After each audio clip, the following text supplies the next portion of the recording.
திறந்துடு கதவே, திறந்துடு, திறந்துடு, திறந்துடு, திறந்துடு கதவே, திறந்துடு, திறந்துடு, திறந்துடு, திறந்துடு.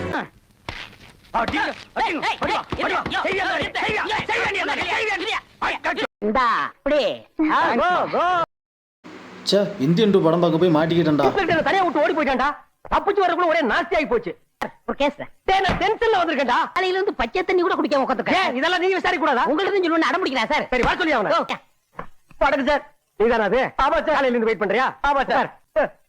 அப்படியா? இல்ல சார். போய் டிபன் வாங்கிட்டு சொல்லியா? பரவாயில்ல சார், பரவாயில்ல சார். கமலோட கட்டப்ஸ் எல்லாம் பார்த்து இந்தியன் 2 படம் பார்க்கலான்னு தேட்டருக்கு போனோம் சார். அங்கே போய் எனக்கு உயிர் போகிற மாதிரி அந்த படத்தை பார்த்தவொன்னே ஆயிடுச்சு சார். நீங்கள் தான் சார் என் டிக்கெட்டை காசு வாங்கி தரணும். தயவு செஞ்சு வாங்கி கொடுங்க சார்.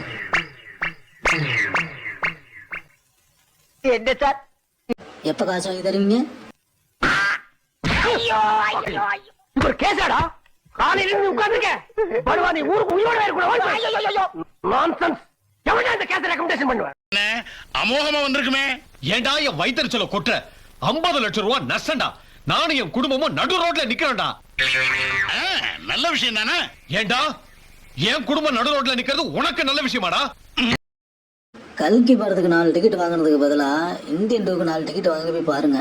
படத்தை பார்த்துட்டு அசந்து போயிருவீங்க சார். அவன் மட்டும் என் கல்ல மாட்ட வெட்டாம விட மாட்டேன். அறிவரு ஏன் இவ்வளவு கோவமா இருக்காரு? அந்த அநியாயத்தை ஏன் கேக்குறீங்க? ஒரு நாள் 4 ஃப்ரெண்ட்ஸோட கல்கி படம் பார்க்கலான்னு தேட்டருக்கு போயிருக்கான். டிக்கெட்டும் வாங்கிட்டான். ஆனா அங்க ஒருத்தன் இந்த டிக்கெட் வேணாம், இந்தியன் 2 படத்தோட டிக்கெட் வாங்கி அதை பாரு அப்படின்னு சொல்லியிருக்கான். அந்த ஃப்ராடு பைய பேச்ச கேட்டு இவனும் வாங்கின டிக்கெட்டை திருப்பி கொடுத்துட்டு சொன்ன டிக்கெட்டையே வாங்கி இருக்கான். அன்னைக்கு ஆரம்பிச்சது இந்த வேணை.